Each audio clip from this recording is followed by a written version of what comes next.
여러분, 경매 투자 이야기 나오면 늘 따라붙는 말이 있죠. 바로 특수 물건은 피하라입니다. 특히 유치권이 신고된 물건은 그냥 발도 들이지 말라고 합니다. 왜일까요? 어렵고 복잡하고 자칫하면 큰 손해를 볼 수 있다고 겁을 주기 때문이죠.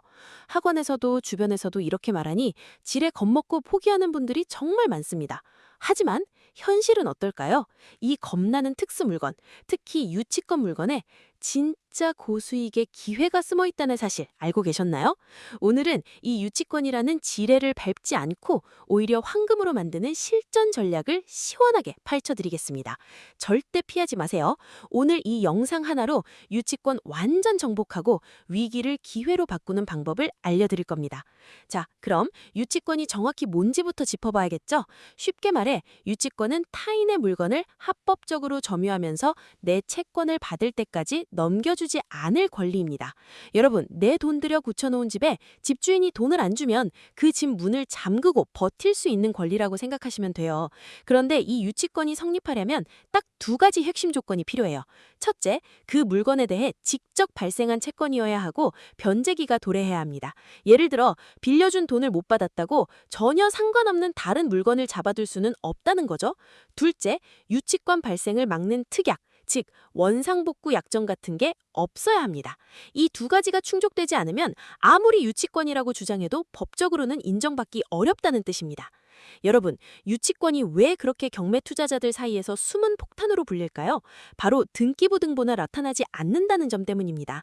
주택임차권처럼 서류상 명확하게 보이지 않으니 물건을 분석할 때 놓치기 쉽고 나중에 가서야 존재를 알게 되는 경우가 많거든요. 게다가 이 유치권은 배당 요구 종기일이 따로 없어서 언제 나타날지 예측이 불가능한 리스크 덩어리입니다. 무엇보다 치명적인 건 우선 변제권이 없다는 겁니다. 이게 무슨 뜻이냐면 낙찰자가 채권을 고스란히 떠안아 별도로 변제해줘야 한다는 의미예요. 그냥 매수인이 빚을 떠안는다는 말과 같아요. 그러니 사람들이 이 유치권을 숨은 폭탄이라고 부르면서 피해 다니는 거죠. 하지만 여러분, 바로 이 지점에서 우리가 기회를 잡을 수 있는 겁니다. 유치권이 신고된 물건은 대부분 낙찰가가 말도 안 되게 폭락합니다. 특수권리에 대한 공포 때문에 응찰자가 줄어들고 여러 번 유찰되면서 가격이 엄청나게 내려가죠. 보통 투자자들이 명도에 대한 두려움 때문에 이 구간을 그냥 지나치거든요. 하지만 우리는 이때 철저한 권리 분석에 착수해서 진짜 유치권인지 가짜 유치권인지 판별하는 겁니다. 이걸 성공적으로 가려내면 어떨까요? 남들이 겁먹고 버린 물건에서 고수익을 창출할 기회가 생기는 거죠. 낙찰가가 폭락하고 명도에 대한 두려움이 클 때 오히려 정확한 권리 분석만이 여러분의 수익을 극대화할 수 있다는 걸 기억하세요. 그럼 어떻게 진짜 유치권과 가짜 유치권을 구별할 수 있을까요? 크게 세 가지 기준을 알려드릴게요. 첫째는 관계입니다. 진짜 유치권자는 소유주와 무관한 독립적인 도급업자인 경우가 대부분이에요. 그런데 만약 소유주와 친인척, 지인 관계라면 일단 의심의 눈초리로 봐야 합니다. 진짜 유치권자라면 독립적인 관계에서 채권을 주장하겠죠? 둘째는 점유입니다. 경매 개시 결정 등기 전부터 지속적이고 적법하게 점유했는지 봐야 해요. 공사를 마쳤다면 그 이후부터 점유했어야 정상인 거죠. 만약 경매 직전 갑자기 나타나서 뜬금없이 남의 안방에 들어눕듯이 점유하고 있다면 이건 불법 점유일 가능성이 매우 높습니다. 셋째는 증빙입니다. 공식적인 공사 내역서, 세금 계산서, 현장 사진 등이 명확해야 합니다. 애매모호한 청구액이나 허위 도급 계약서는 가짜 유치권의 전형적인 증거니까요. 이 세 가지를 잘 살펴보면 상당수 가짜 유치권을 걸러낼 수 있습니다. 이런 가짜 유치권을 판별하는데 법원이 큰 도움을 주기도 합니다. 바로 보정명령이라는 절차를 통해서 말이죠. 법원은 유치권 신고가 들어오면 이 유치권이 진짜인지 의심스러울 때 신고자에게 여러 자료를 요구합니다. 마치 탐쟁이 단서를 모으듯이 말이죠. 네 가지 핵심 기준을 말씀드릴게요. 첫째, 소유주와 유치권 신고인의 친인척 관계 등을 확인합니다. 관계가 의심스러우면 일단 수상한 거죠. 둘째, 유치권 신고인의 주민등록 초본 제출을 요구해서 실제 거주 이력을 추적합니다. 진짜 점유자인지 확인하는 중요한 단서예요. 셋째, 실제 공사 내역에 대한 사진과 현재 현황 사진을 증빙으로 요구합니다. 공사 자체의 진위 여부를 따져보는 거죠. 넷째, 실제 점유 여부, 점유 개시 일자, 그리고 혹시 불법 행위로 점유한 건 아닌지 꼼꼼하게 조사합니다. 이 보정 명령에 제대로 응하지 못하면 유치권은 힘을 잃게 됩니다. 이 기준들을 잘 기억해 두시면 여러분도 유치권 탐쟁이 될 수 있습니다. 자, 그럼 실제 사례를 통해 유치권 물건이 어떻게 고수익으로 연결되는지 자세히 살펴보겠습니다. 사건 번호 2010 타경 13326 마포구 공덕아파트 경매건인데요. 당시 감정가는 4억 8천만 원이었습니다. 이 물건은 한국폴리텍 전세권과 신한은행 저당권이 복잡하게 얽혀 있었고 여기에 유치권까지 신고되어 있었습니다. 누가 봐도 머리가 지끈거리는 복잡한 권리관계 때문에 일반인들은 감히 접근할 엄두조차 내지 못했죠. 하지만 우리는 바로 이런 물건에서 기회를 찾아야 합니다. 왜냐하면 이렇게 복잡한 물건일수록 사람들의 공포심 때문에 낙찰가가 바닥까지 떨어지거든요. 감정가 4억 8천만 원짜리 아파트가 특수권리에 대한 공포 때문에 계속 유찰됩니다. 한 번, 두 번 유찰되면서 가격이 3억 8,400만 원, 그리고 급기야 3억 720만 원까지 떨어졌죠. 감정가 대비 거의 60% 수준까지 떨어진 겁니다. 대부분의 투자자들은 이쯤에서 손사래를 치고 돌아섰을 거예요. 하지만 우리는 달랐습니다. 철저한 권리 분석을 통해 유치권의 허점을 정확하게 파악하고 입찰에 참여했죠. 그 결과 무려 34명이나 많은 응찰자가 몰렸음에도 불구하고 4억 3,116만 원에 낙찰받을 수 있었습니다.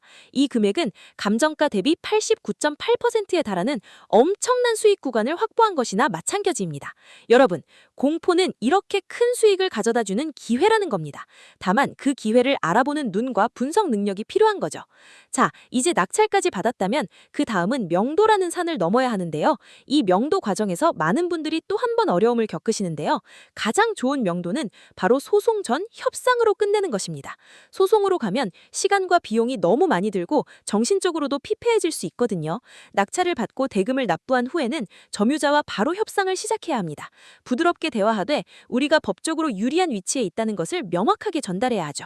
만약 협상이 여의치 않다면 내용 증명을 발송해서 우리의 의지를 확실하게 보여줘야 합니다. 그래도 안 될 경우에는 인도 명령이나 명도 소송 같은 법적 절차를 진행해야 하지만 가장 현명한 방법은 최대한 소송 전에 성공적인 퇴거를 이끌어내는 협상력을 발휘하는 것입니다. 명도를 성공적으로 진행하려면 몇 가지 필수 요건을 미리 확인해 두는 것이 중요합니다. 일단 소유권 이전 등기까지는 반드시 완료해야 모든 법적 절차를 진행할 수 있다는 걸 잊지 마시고, 그리고 임차인이 있다면 이 임차인의 상태를 정확히 확인해야 합니다. 전세권이나 주택 임차권 등기가 되어 있는지, 확정일자와 주민등록 전입신고일이 언제인지, 그리고 실제 주택 인도일, 즉 입주한 날이 언제인지를 꼼꼼하게 체크해야 합니다. 이게 왜 중요하냐면 임차인의 대항력 유무를 판단한 핵심 근거가 되기 때문입니다. 또 현황 조사서를 통해 내부 구조도와 실제 점유자가 누구인지 파악하는 것도 필수입니다. 누가 점유하고 있는지 알아야 제대로 된 협상 전략을 세울 수 있겠죠? 여러분, 경매 투자의 최종 완성은 결국 배당입니다. 그런데 유치권에는 아주 치명적인 한계가 하나 있어요. 아까 말씀드렸듯이 배당 요구 종기일이 없고 무엇보다 우선 변제권이 존재하지 않는다는 겁니다. 이게 무슨 뜻이냐면 다른 채권자들처럼 법원에서 배당금을 받지 못한다는 뜻이에요. 다시 말해 유치권자는 배당 절차에서 단 한 푼도 돈을 받지 못하고 낙찰자가 그 유치권 채권을 고스란히 인수해서 별도로 변제해줘야 한다는 뜻입니다. 그러니 만약 여러분이 유치권의 진위를 제대로 파악하지 못하고 낙찰받았다면 그건 수익이 아니라 또 하나의 빚을 떠안는 게 셈이죠. 유치권 물건에 대한 철저한 분석이 그래서 더욱 중요한 이유입니다. 그럼 만약 우리가 가짜 유치권자임을 밝혀냈는데도 이들이 버티면서 자산을 볼모로 잡고 있다면 어떻게 해야 할까요? 이럴 때 쓰는 가장 강력한 수단이 바로 형사 고소입니다. 명백한 가짜 유치권자에게는 사기 미수, 경매 입찰 방해죄, 사문서 위조 등의 혐의로 형사 고소를 진행해서 심리적 압박을 극대화해야 합니다. 민사소송인 명도소송보다 훨씬 빠르고 강력하게 문제를 해결할 수 있는 열쇠가 될 수 있거든요. 여러분의 소중한 자산을 부당하게 가로채려 하는 이들에겐 단호하게 법의 철퇴를 내릴 준비를 해야 합니다. 가짜 유치권자에게는 일말의 관용도 베퍼선 안 됩니다. 결론적으로 특수물건, 특히 유치권 물건을 성공적으로 투자하는 프레임워크는 이렇게 요약할 수 있습니다. 첫째, 정확한 특수 권리 분석으로 가짜 권리를 완벽하게 타파해야 합니다. 이게 가장 중요하죠. 둘째, 명도는 합법적이고 신속한 점유권 확보를 목표로 하되 협상을 최우선으로 해야 합니다. 그리고 마지막으로 자산관리의 최종 완성인 배당까지 고려해서 수익을 실현해야 합니다. 결국 특수물건은 위기를 기회로, 지뢰를 수익으로 바꾸는 최고의 투자처가 될 수 있다는 것을 명심하세요. 남들이 피하는 곳에 진짜 돈이 숨어 있다는 겁니다. 자, 오늘 영상 내용을 바탕으로 성공적인 투자를 위한 실전 체크리스트를 점검해 봅시다. 첫째, 해당 유치권이 등기부 등본에 없음을 미리 인지하고 숨어있는 리스크에 대한 대비를 하셨나요? 둘째, 법원의 보정명령 4가지 기준, 즉 친인척관계, 전입이력, 공사내역, 점유 형태를 스스로 꼼꼼하게 점검하셨나요? 셋째, 현장 조사 시 진짜 유치권과 가짜 유치권의 차이점, 특히 증빙서류나 점의 형태를 확실하게 대조하고 확인하셨나요? 그리고 마지막으로 소유권 이전 등기 완료 후에는 협상과 법적 강제, 즉 명도소송 또는 형사고소라는 투트랙 전략을 미리 준비해 두셨나요? 이 체크리스트를 완벽하게 통과했다면 여러분은 이미 특수물건 투자의 고수가 될 준비가 된 겁니다. 여러분, 이제 아시겠죠? 특수물건은 결코 두려움의 대상이 아닙니다. 정확한 지식과 냉철한 판단이 있다면 특수물건은 그 어떤 일반 물건보다도 압도적인 수익을 가져다주는 분석의 대상입니다. 남들이 무서워서 피하는 곳에 바로 여러분의 환김 기회가 숨어 있다는 사실을 기억하세요. 오늘 이 영상이 여러분의 부동산 경매 자산관리 전략에 큰 도움이 되셨기를 바랍니다. 등기부 등본 때 보고 이상한 점 있거나 유치권 물건에 대해 더 궁금한 점이 있다면 언제든 댓글 남겨주세요.